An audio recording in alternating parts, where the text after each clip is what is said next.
Hello everyone, and thank you for joining me for another book reading. This one is Adventures of Sherlock Holmes by Arthur Conan Doyle. The Adventures of Sherlock Holmes. Adventure 1. A Scandal in Bohemia. To Sherlock Holmes, she is always the woman. I have seldom heard him mention her under any other name. In his eyes, she eclipses and predominates the whole of her sex. It was not that he felt any emotion akin to love for Irene Adler. All emotions, and that one particularly, were abhorrent to his cold, precise, but admirably balanced mind. He was, I take it, the most perfect reasoning and observing machine that the world had seen. But as a lover, he would have placed himself in a false position. He never spoke of the softer passions, save with a gibe and a sneer. They were admirable things for the observer, excellent for drawing the veil from men's motives and actions. But for the trained reasoner to admit such intrusions into his own delicate and finely adjusted temperament was to introduce a distracting factor which might throw a doubt upon all his mental results. Grit is a sensitive instrument, or a crack in one of his own high-power lenses would not be more disturbing than a strong emotion in a nature such as his. And yet there was but one woman to him, and that woman was the late Irene Adler, of dubious and questionable memory. I had seen little of Holmes lately. My marriage had drifted us away from each other. My own complete happiness, and the Holmes-centered interests which rise up around the man who first finds himself master of his own establishment, were sufficient to absorb all my attention, while Holmes, who loathed every form of society with his whole Bohemian soul, remained at our lodgings in Baker Street, buried among his old books, and alternating from week to week between cocaine and ambition, the drowsiness of the drug, and the fierce energy of his own keen nature. He was still, as ever, deeply attracted by the study of crime, and occupied his immense faculties and extraordinary powers of observation in following out those clues and clearing up those mysteries which had been abandoned as hopeless by the official police. From time to time, I heard some vague account of his doings, of his summons to Odessa in the case of the Trepoff murder, of his cleaning up of the singular tragedy of the Atkinson brothers at Trincomalee, and finally of the mission which he had accomplished so delicately and successfully for the reigning family of Holland.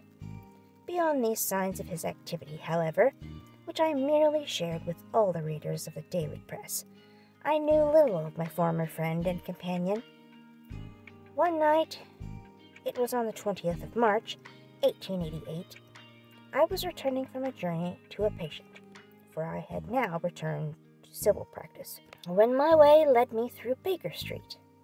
As I passed the well-remembered door, which must always be associated in my mind with my wooing, and with the dark incidents of the study in scarlet, I was seized with a keen desire to see Holmes again, and to know how he was employing his extraordinary powers.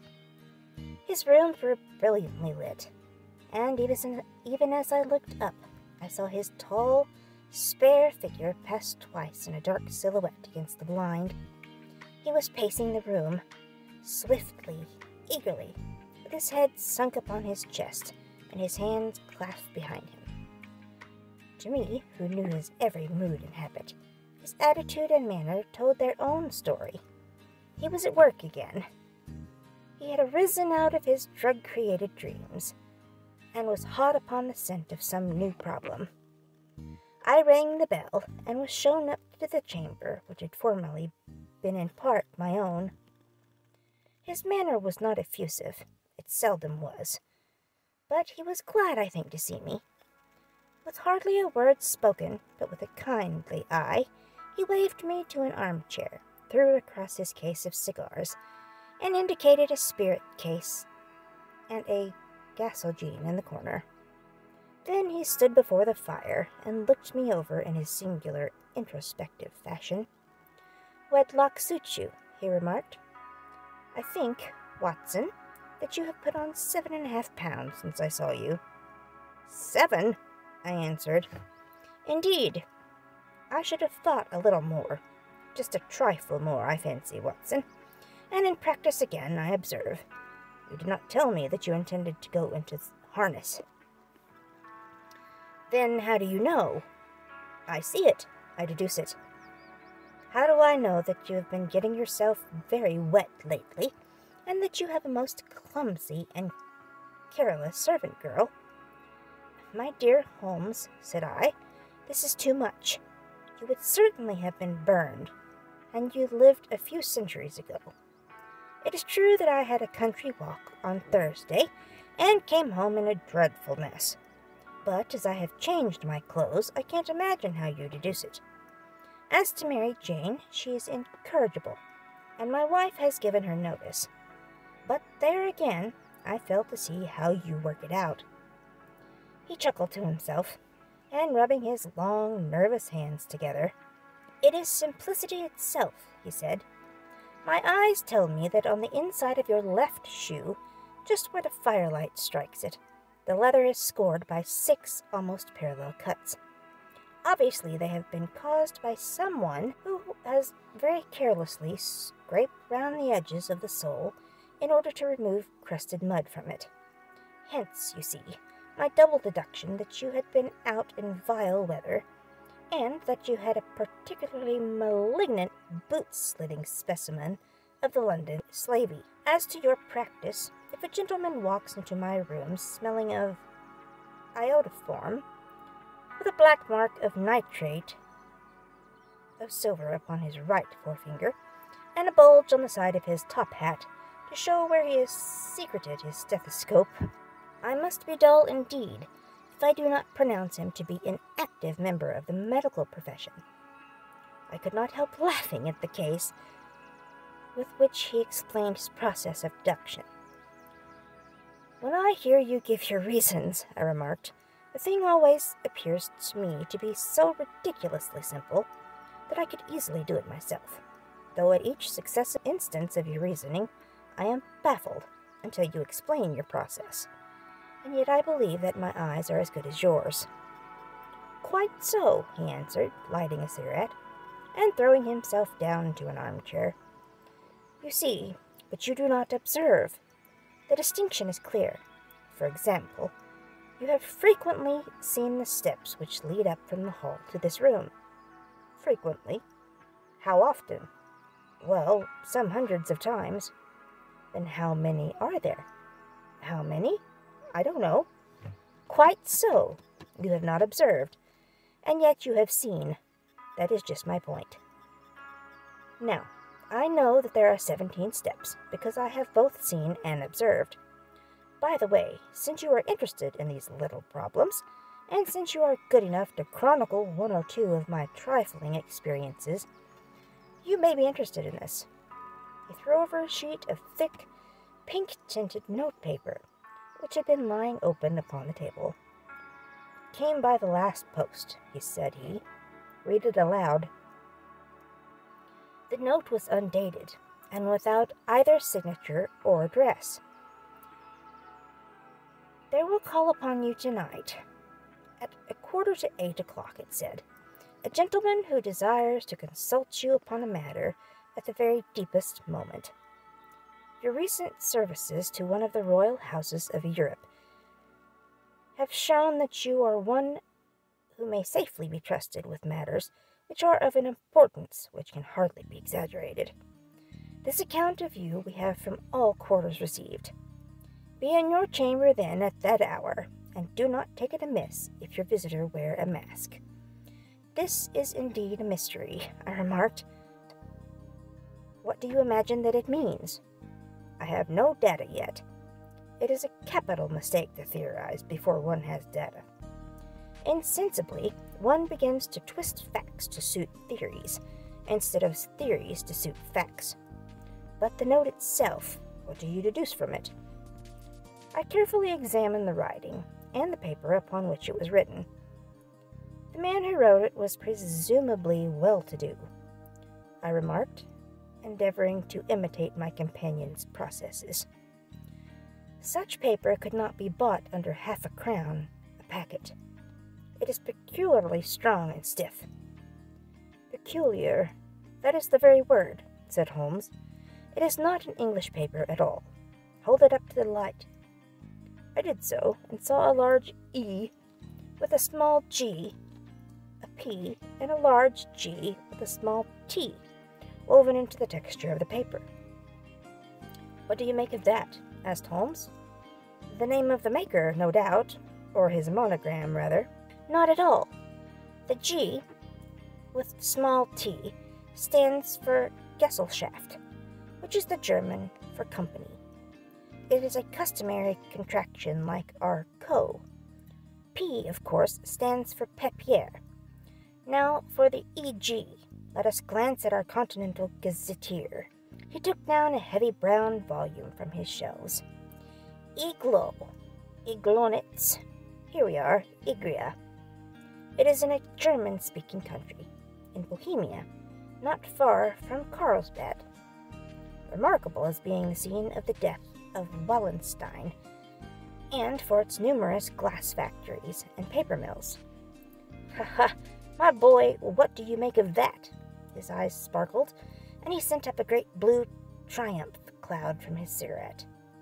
The paper was made in Bohemia, I said. Precisely. And the man who wrote the note is a German. Do you note the peculiar construction of the sentence? This account of you we have from all quarters received. A Frenchman or Russian could not have written that. It is the German who is so uncourteous to his verbs. It only remains, therefore, to discover what is wanted by this German who writes upon Bohemian paper and prefers wearing a mask to showing his face. And here he comes, if I am not mistaken, to resolve all our doubts. As he spoke, there was a sharp sound of horses' hoofs and grating wheels against the curb, followed by a sharp pull at the bell. Holmes whistled. A pair, by the sound, said he. Yes, he continued, glancing out of the window. A nice little brougham and a pair of beauties. 150 guineas apiece. There's money in this case, Watson, if there is nothing else. I think that I had better go, Holmes.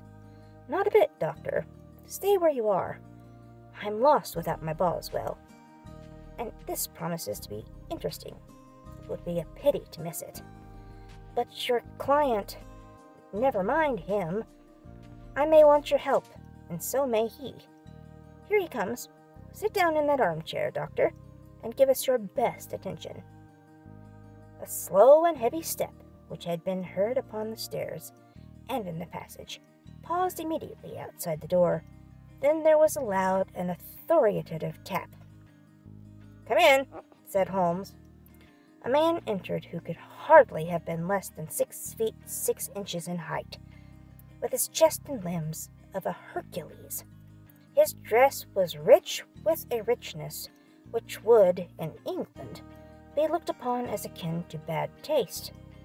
Heavy bands of astrakhan were slashed across the sleeves and fronts of his double-breasted coat, while the deep blue cloak, which was thrown over his shoulders, was lined with flame-colored silk and secured at the neck with a breech, which consisted of a single flaming beryl. Boots, which extended halfway up his calves, and which were trimmed at the tops with rich brown fur, completed the impression of barbaric opulence, which was suggested by his whole appearance. He carried a broad-brimmed hat in his hand, while he wore across the upper part of his face, extending down past the cheekbones, a black visor mask, which he had apparently adjusted that very moment, for his hand was still raised to it as he entered. From the lower part of the face he appeared to be a man of strong character, with a thick hanging lip and a long, straight chin, suggestive of resolution pushed to the length of obstinacy.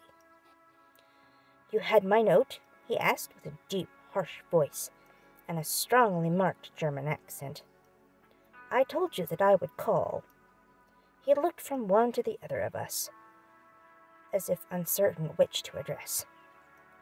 "Pray take a seat," said Holmes.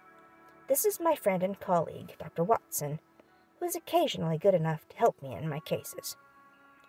Whom have I the honor to address?" "You may address me as the Count von Kram, a Bohemian nobleman. I understand that this gentleman, your friend, is a man of honor and discretion, whom I may trust with a matter of the most extreme importance. If not, I should much prefer to communicate with you alone." I rose to go, but Holmes caught me by the wrist and pushed me back into my chair. "It is both or none," said he. "You may say before this gentleman anything which you may say to me."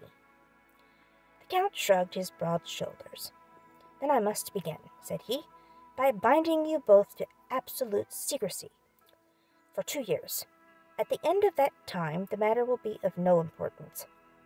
At present it is not too much to say that it is of such weight it may have an influence upon European history." "I promise," said Holmes, "and I." "You will excuse this mask," continued our strange visitor. "The august person who employs me wishes his agent to be unknown to you, and I may confess at once that the title by which I have just called myself is not exactly my own." "I was aware of it," said Holmes dryly. "The circumstances are of great delicacy, and every precaution has been taken to quench what might grow to be an immense scandal, and seriously compromise one of the reigning families of Europe. To speak plainly, the matter implicates the great house of Ormstein, hereditary kings of Bohemia." "I was also aware of that," murmured Holmes, settling himself down in his armchair and closing his eyes.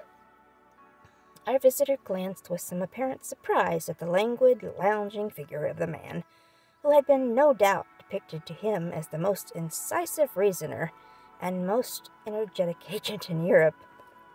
Holmes slowly reopened his eyes and looked impatiently at his gigantic client. "If your Majesty would condescend to state your case," he remarked, "I should be better able to advise you." The man sprang from his chair and paced up and down the room in uncontrollable agitation. Then, with a gesture of desperation, he tore the mask from his face and hurled it upon the ground. "You are right," he cried. "I am the king. Why should I attempt to conceal it?" "Why, indeed," murmured Holmes. "Your Majesty had not spoken before I was aware that I was addressing Wilhelm Gottsrick Sigismund von Ormstein, Grand Duke of Castlestein and hereditary king of Bohemia." "But you can understand," said our strange visitor, sitting down once more and passing his hand over his high, white forehead, "you can understand that I am not accustomed to doing such business in my own person. Yet the matter was so delicate that I could not confide it to an agent without putting myself in his power. I have come incognito from Prague for the purpose of consulting you." "Then pray consult," said Holmes, shutting his eyes once more. "The facts are briefly these. Some 5 years ago, during a lengthy visit to Warsaw, I made the acquaintance of a well-known adventuress, Irene Adler. The name is no doubt familiar to you." "Kindly look her up in my index, Doctor," murmured Holmes, without opening his eyes. For many years he had adopted a system of docketing all paragraphs concerning men and things, so that it was difficult to name a subject or a person on which he could not at once furnish information. In this case I found her biography sandwiched in between that of a Hebrew rabbi, and that of his staff commander, who had written a monograph upon the deep-sea fishes. "Let me see," said Holmes. Born in New Jersey in the year 1858. Contralto. La Scala. Contralto. La Scala. Prima Donna Imperial Opera of Warsaw. Yes. Retired from operatic stage. Living in London. Quite so. Your Majesty, as I understand, became entangled with this young person, wrote her some compromising letters, and is now desirous of getting those letters back. Precisely so, but how? Was there a secret marriage? None. No legal papers or certificates? None. But I failed to follow, Your Majesty. If this young person should produce her letters for blackmailing or other purposes, how is she to prove their authenticity? There is the writing. Oh, pooh-pah. Forgery. My private note paper. Stolen. My own seal. Imitated. My photograph. Bought. We were both in the photograph. Oh dear, that is very bad. Your Majesty has indeed committed an indiscretion. I was mad, insane. You have compromised yourself, seriously. I was only Crown Prince then. I was young. I am but 30 now. It must be recovered. We have tried and failed. Your Majesty must pay. It must be bought. She will not sell. Stolen, then. 5 attempts have been made. Twice burglars in my pay ransacked her house. Once we diverted her luggage when she traveled. Twice she has been waylaid. There has been no result. No sign of it? Absolutely none. Holmes laughed. It is quite a pretty little problem, he said. But a very serious one to me, returned the king, reproachfully. Very indeed. And what does she propose to do with the photograph? To ruin me. But how? I am about to be married, so I have heard, to Clotilde Lothman von Saxe-Meiningen, second daughter of the King of Scandinavia. You may know the strict principles of her family. She is herself the very soul of delicacy. A shadow of a doubt as to my conduct would bring the matter to an end. And Irene Adler threatens to send them the photograph. And she will do it. I know that she will do it. You do not know her, but she has a soul of steel. She has the face of the most beautiful of women, and the mind of the most resolute of men. Rather than I should marry another woman, there are no lengths to which she would not go. None. You are sure that she has not sent it yet? I am sure. And why? Because she has said that she would send it on the day when the betrothal was publicly proclaimed. That will be next Monday. Oh, then we have 3 days yet, said Holmes, with a yawn. That is very fortunate, as I have 1 or 2 matters of importance to look into just at present. Your Majesty will, of course, stay in London for the present? Certainly. You will find me at the Logum under the name of Count von Krem. Then I shall drop you a line to let you know how we progress. Pray do so. I shall be all anxiety. Then, as to money? You have carte blanche. Absolutely. I tell you that I would give one of the provinces of my kingdom to have that photograph. And for present expenses? The king took a heavy chamois leather bag from under his cloak and laid it on the table. The king took a heavy chamois bag from under his cloak and laid it on the table. There are 300 pounds in gold and 700 in notes, he said. Holmes scribbled a receipt upon a sheet of his notebook and handed it to him. And Mademoiselle's address, he asked. Is Bryony Lodge, Serpentine Avenue, St. John's Wood. Holmes took a note of it. One other question, said he. Was the photograph a cabinet? It was. Then good night, Your Majesty, and I trust we shall soon have some good news for you. And good night, Watson, he added, as the wheels of the royal brougham rolled down the street. If you will be good enough to call tomorrow afternoon, at 3 o'clock, I should like to chat this little matter over with you.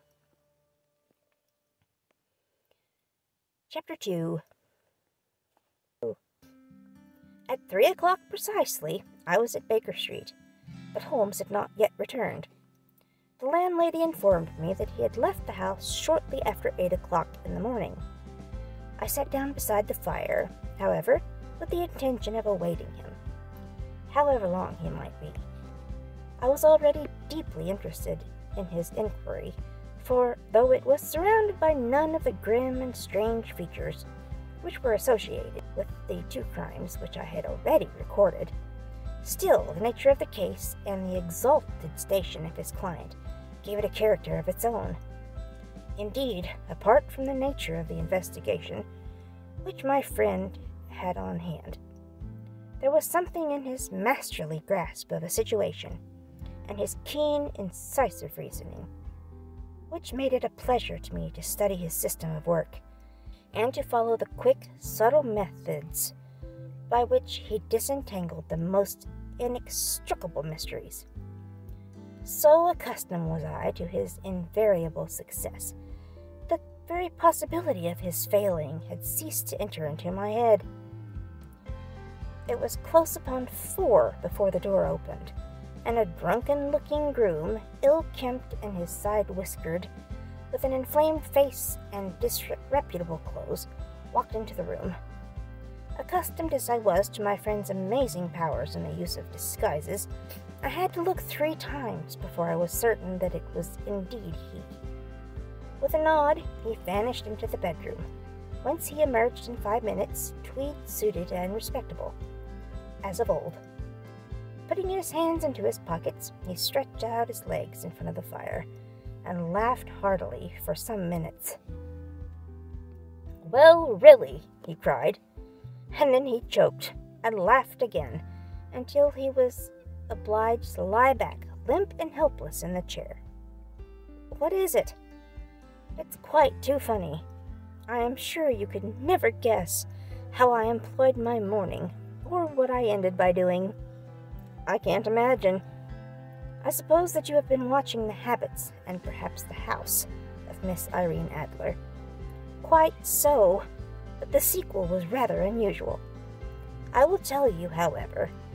I left the house a little after 8 o'clock this morning, in the character of a groom out of work.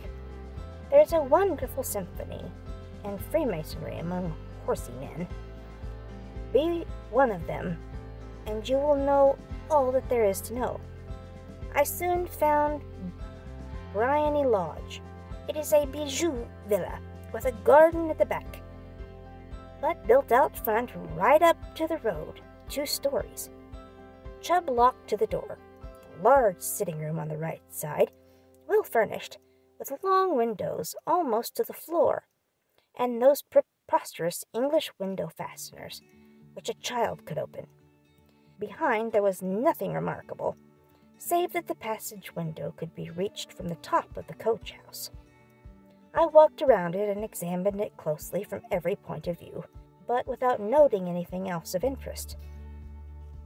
I then lounged down the street, and found, as I expected, that there was a mews in a lane which runs down by one wall of the garden.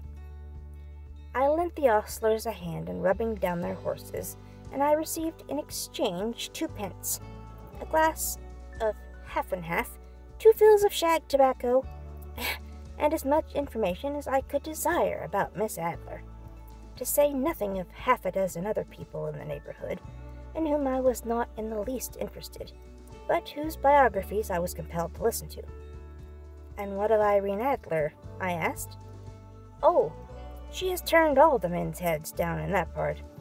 She is the daintiest thing under a bonnet on this planet. So say the Serpentine Mews to a man. She lives quietly, sings at concerts, drives out at 5 every day, and returns at 7 sharp for dinner. Seldom goes out at other times, except when she sings. Has only one male visitor, but a good deal of him. He is dark, handsome, and dashing, never calls less than once a day, and often twice. He is a Mr. Geoffrey Norton of the Inner Temple.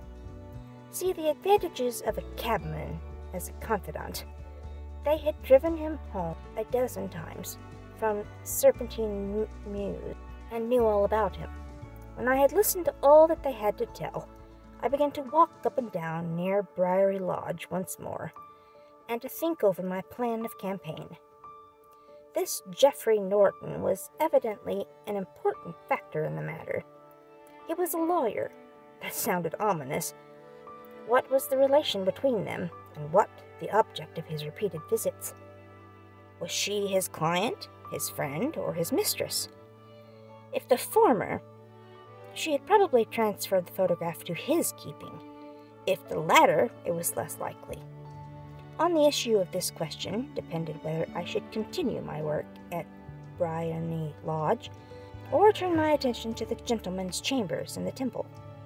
It was a delicate point, and it widened the field of my inquiry. I fear that I bore you with these details, but I have to let you see my little difficulties, if you are to understand the situation. I am following you closely, I answered. I was still balancing the matter in my mind when a hansom cab drove up to Briery Lodge, and a gentleman sprang out. He was a remarkably handsome man, dark, aquiline, and mustached, evidently the man of whom I had heard.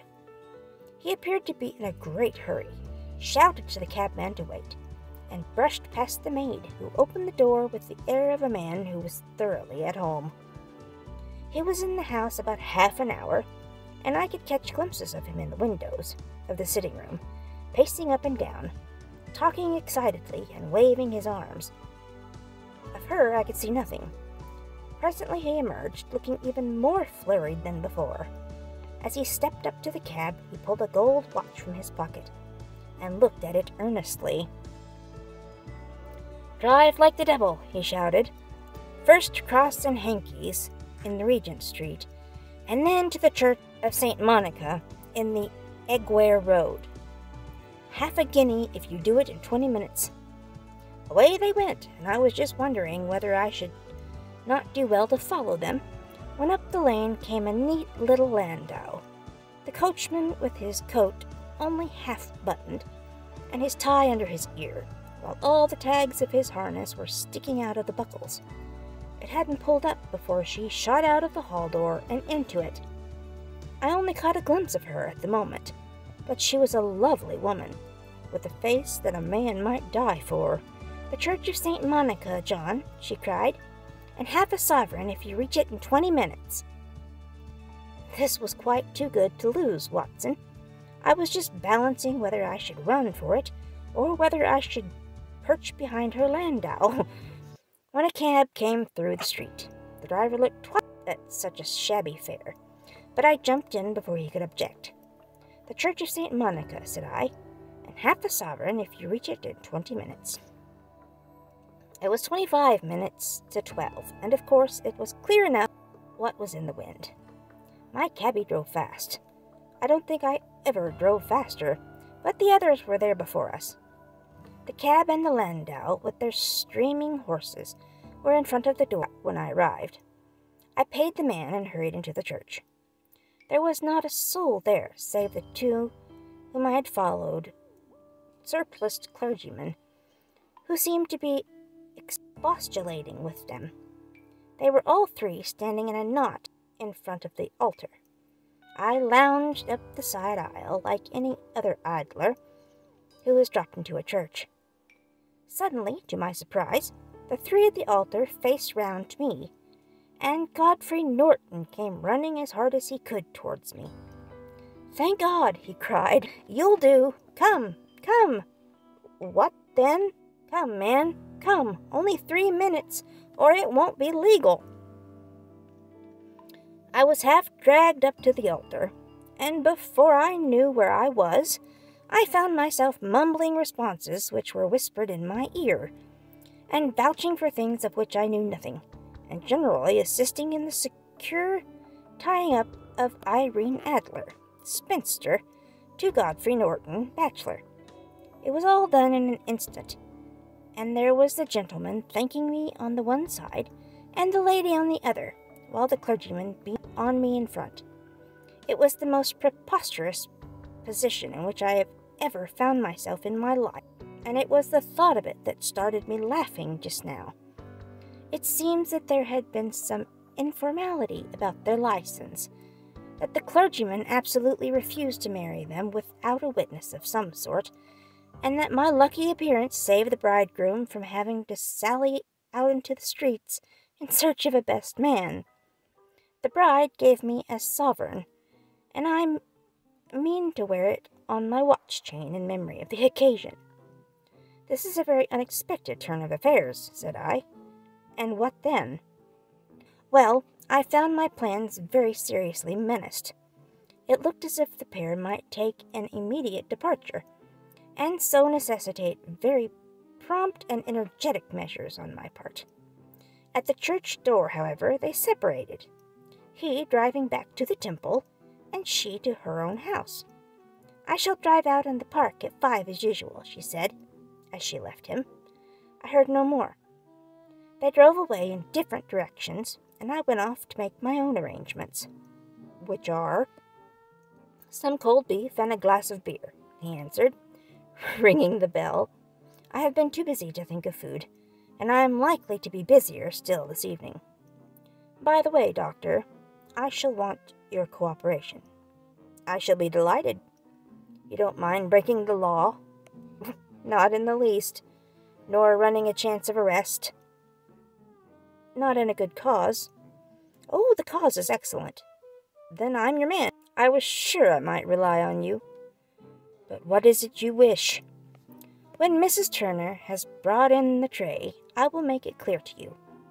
Now, he said, as he turned hungrily on the simple fare that our landlady had provided, I must discuss it while I eat, for I have not much time. It is nearly 5 now. In 2 hours, we must be on the scene of action. Miss Irene, or Madam, rather, returns from her drive at 7. We must be at Briony Lodge to meet her. And what then? You must leave that to me. I have already arranged what is to occur. There is only one point on which I must insist. You must not interfere, come what may. You understand? I am to be neutral, to do nothing whatsoever. There will probably be some small unpleasantness. Do not join in. It will end in my being conveyed into the house. 4 or 5 minutes afterwards, the sitting-room window will open. You are to station yourself close to that open window. Yes. You are to watch me, for I will be visible to you. Yes. And when I raise my hand, so, you will throw into the room what I give you to throw, and will, at the same time, raise the cry of fire. Do you quite follow me? Entirely. It is nothing very formidable, he said, taking a long, cigar-shaped roll from his pocket. It is an ordinary plumber's smoke rocket, fitted with a cap at either end to make it self-lighting. Your task is confined to that. When you raise your cry of fire, it will be taken up by quite a number of people. You may then walk to the end of the street, and I will rejoin you in 10 minutes. I hope that I have made myself clear. I am to remain neutral, to get near the window, to watch you, and at the signal to throw in this object, then to raise the cry of fire, and to wait you at the corner of the street. Precisely. Then you may entirely rely on me. That is excellent. I think perhaps it is almost time that I prepare for the new role I have to play. He disappeared into his bedroom and returned in a few minutes, in the character of an amiable and simple-minded nonconformist clergyman. His broad black hat, his baggy trousers, his white tie, His sympathetic smile and general look of peering and benevolent curiosity were such as Mr. John Hare alone could have equaled. It was not merely that Holmes changed his costume. His expression, his manner, his very soul seemed to vary with every fresh part that he assumed. The stage lost a fine actor, even as science lost an acute reasoner, when he became a specialist in crime. It was 6:15 when he left Baker Street, and it still wanted 10 minutes to the hour when we found ourselves in Serpentine Avenue. It was already dusk, and the lamps were just being lighted as we paced up and down in front of the Bryony Lodge, waiting for the coming of its occupant. The house was just such as I had pictured it from Sherlock Holmes' succinct description, but the locality appeared to be less private than I expected. On the contrary, for a small street in a quiet neighborhood, it was remarkably animated. There was a group of shabbily dressed men smoking and laughing in a corner, a scissors grinder with his wheel, 2 guardsmen who were flirting with a nurse girl, and 7 well-dressed young men who were lounging up and down with cigars in their mouths. "You see," remarked Holmes, as we paced to and fro in front of the house, "this marriage rather simplifies matters. The photograph becomes a double-edged weapon now.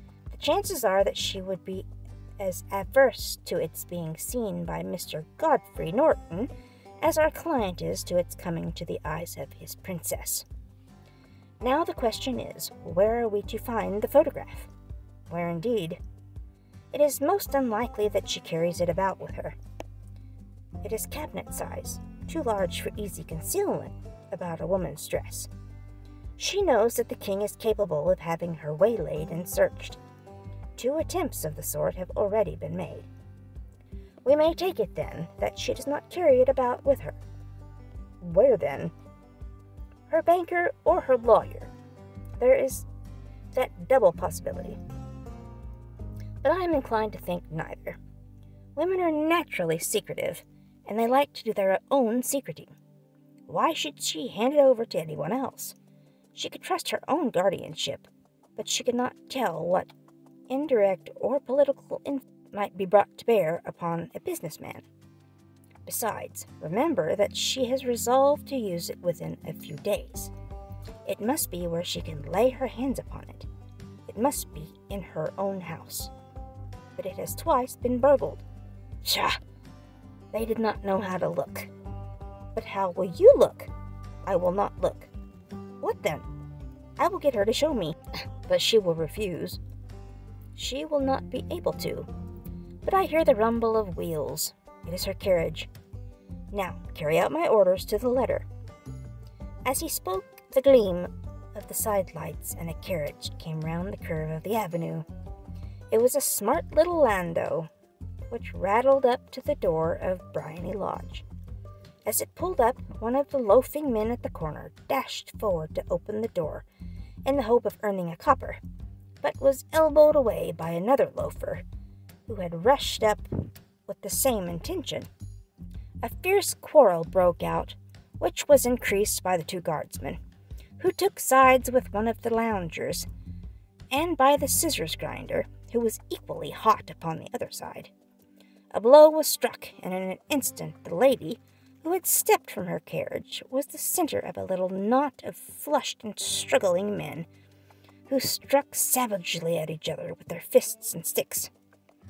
Holmes dashed into the crowd to protect the lady, but just as he reached her, he gave a cry and dropped to the ground, with the blood running freely down his face. At his fall, the guardsmen took to their heels in one direction, and the loungers in the other, while a number of better-dressed people, who had watched the scuffle without taking part in it, crowded in to help the lady, and to attend to the injured man. Irene Adler, as I will still call her, had hurried up the steps, but she stood at the top with her superb figure outlined against the lights of the hall, looking back into the street. "Is the poor gentleman much hurt?" she asked. "He is dead!" cried several voices. No, there's life in him," shouted another. "But he'll be gone before you can get him to hospital." "He's a brave fellow," said a woman. "They would have had the lady's purse and watch if it hadn't been for him. They were a gang, and a rough one, too. Ah, he's breathing now. He can't lie in the street. May we bring him in, ma'am?" "Surely. Bring him into the sitting room. There is a comfortable sofa. This way, please." Slowly and solemnly he was borne into Briony Lodge, and laid out in the principal room, while I still observed the proceedings from my post by the window. The lamps had been lit, but the blinds had not been drawn, so that I could see Holmes as he lay upon the couch. I do not know whether he was seized with compunction at that movement for the part he was playing. I know that I had never felt more heartily ashamed of myself in my life than when I saw the beautiful creature against whom I was conspiring, or the grace and kindliness with which she waited upon the injured man.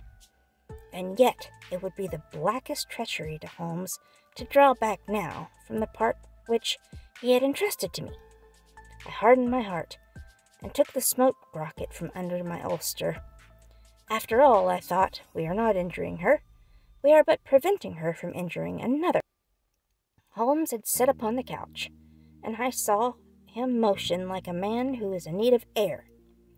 A maid rushed across and threw open the window. At the same instant I saw him raise his hand, and at the signal I tossed my rocket into the room with a cry of "Fire!" The word was no sooner out of my mouth than the whole crowd of spectators, well-dressed and ill gentlemen, ostlers, and servant-maids, joined in a general shriek of "Fire!" Thick clouds of smoke curled through the room and out the open window. I caught a glimpse of rushing figures, and a moment later the voices of Holmes from within, assuring them that it was a false alarm. Slipping through the shouting crowd, I made my way to the corner of the street, and in 10 minutes we rejoined to find my friend's arm in mine, and to get away from the scene of uproar. He walked swiftly and in silence for some few minutes, until we had turned down one of the quiet streets which led toward Edgware Road. "You did it very nicely, Doctor," he remarked. "Nothing could have been better." "It is all right." "You have the photograph?" "I know where it is."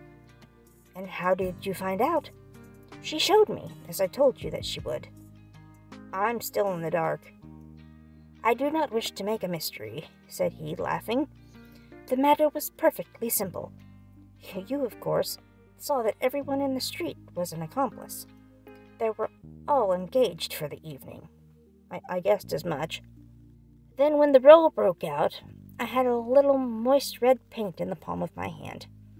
I rushed forward, fell down, clapped my hand on my face, and became a piteous spectacle. It is an old trick. That also I could fathom. Then they carried me in. She was bound to have me in. What else could she do? And into her sitting room, which was the very room which I suspected. It lay between that and her bedroom, and I was determined to see which. They laid me on a couch, and motioned for air. They were compelled to open the window, and you had your chance. How did that help you? It was all important. When a woman thinks that her house is on fire, her instinct is at once to rush to the thing which she values most. It is a perfectly overpowering impulse, and I have more than once taken advantage of it. In the case of the Darlington substitution scandal, it was of use to me, and also in the Arnsworth Castle business. A married woman grabs at her baby.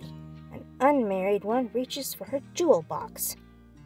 Now it was clear to me that Our Lady of today had nothing in the house more precious to her than what we are in quest of. She would rush to secure it. The alarm of fire was admirably done. The smoke and shouting were enough to shake nerves of steel. She responded beautifully. The photograph is in a recess behind a sliding panel just above the right bell pull. She was there in an instant, and I caught a glimpse of it as she half drew it out. When I cried that it was a false alarm, she replaced it, glanced at the rocket, rushed from the room, and I have not seen her since. I rose and, making my excuses, escaped from the house. I hesitated whether to attempt to secure the photograph at once, but the coachman had come in, and as he was watching me narrowly, it seemed safer to wait. A little over-precipitance may ruin all. "And now?" I asked. "Our quest is practically finished. I shall call with the king tomorrow, and with you, if you care to come with us. We will be shown into the sitting room to wait for the lady, but it is probable that when she comes she may find neither us nor the photograph. It might be a satisfaction to His Majesty to regain it with his own hand." "And when will you call?" "At 8 in the morning. She will not be up, so that we shall have a clear field. Besides, we must be prompt, for this marriage may mean a complete change in her life and habits. I must wire to the king without delay." We had reached Baker Street and had stopped at the door. He was searching his pockets for the key, when someone passing said, "Good night, Mr. Sherlock Holmes."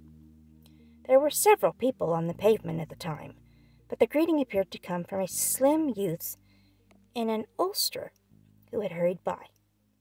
"I've heard that voice before," said Holmes, staring down the dimly lit street. "Now I wonder who the deuce that could have been."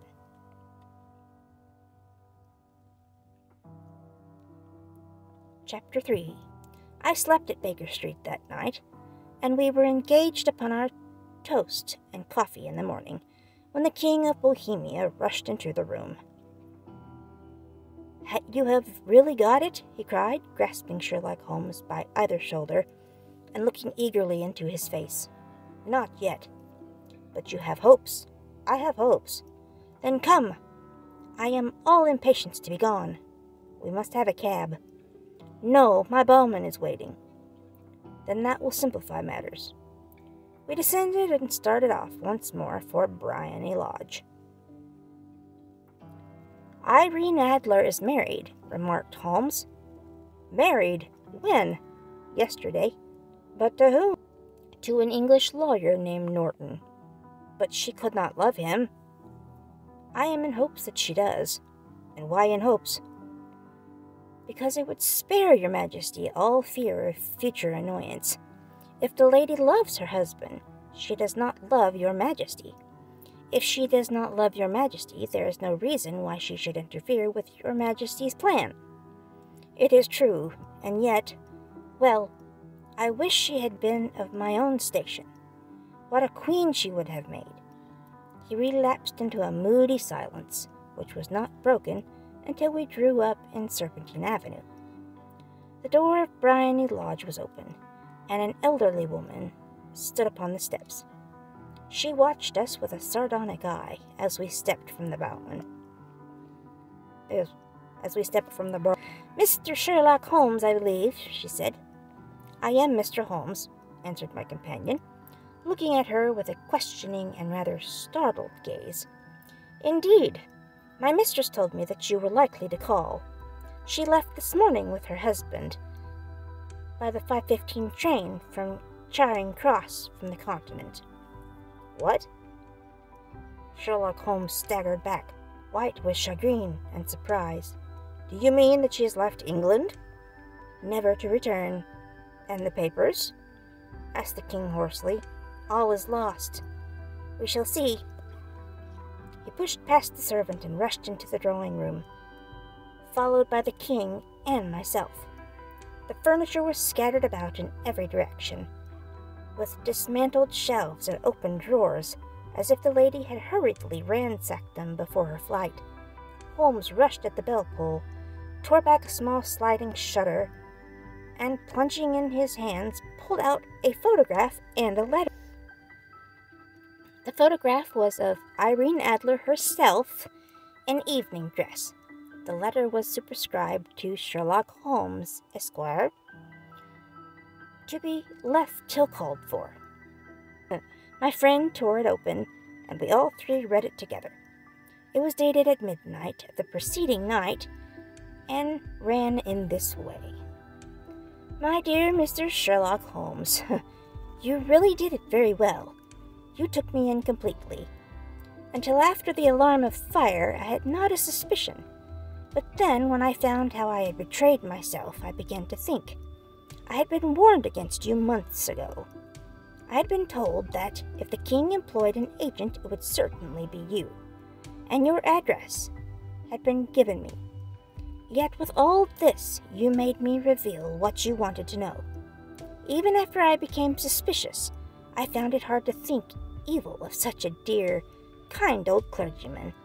But you know, I have been trained as an actress myself. Male costume is nothing new to me. I often take advantage of the freedom which it gives.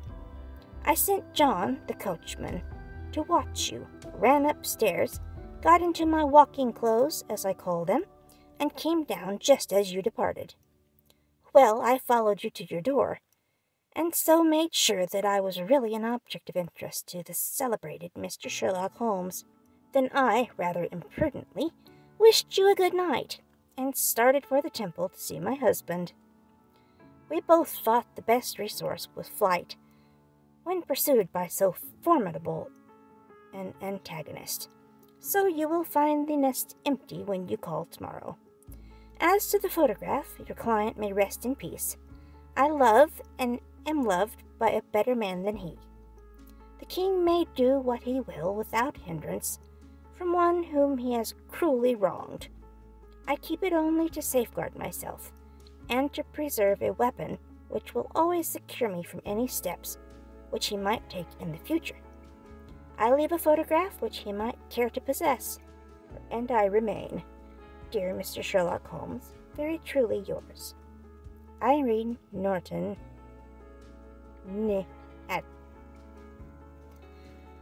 What a woman! Oh, what a woman! Cried the King of Bohemia, when he had all three read this epistle.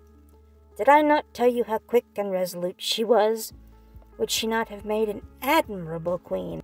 Is it not a pity that she was not on my level? From what I have seen of the lady, she seems indeed to be on a very different level to your majesty, said Holmes coldly. I am sorry that I have not been able to bring your majesty's business to a more successful conclusion. On the contrary, my dear sir, cried the king, nothing could be more successful. I know that her word is inviolate. The photograph is now as safe as if it were in the fire. I am glad to hear your majesty say so. I am immensely indebted to you. Pray tell me in what way I can reward you. This ring, he slipped an emerald snake ring from his finger, and held it out upon the palm of his hand. Your majesty has something which I should value even more highly, said Holmes. You have but to name it. This photograph. The king stared at him in amazement. Irene's photograph, he cried. Certainly, if you wish it. I thank your majesty. Then there is no more to be done in the matter. I have the honor to wish you a very good morning. He bowed, and, turning away without observing the hand which the king had stretched out to him, he set off in my company for his chambers. And that was how a great scandal threatened to affect the kingdom of Bohemia, and how the best plans of Mr. Sherlock Holmes were beaten by a woman's wit. He used to make merry over the cleverness of women, but I have not heard him do it of late. And when he speaks of Irene Adler, or when he refers to her photograph, it is always under the honorable title of the woman.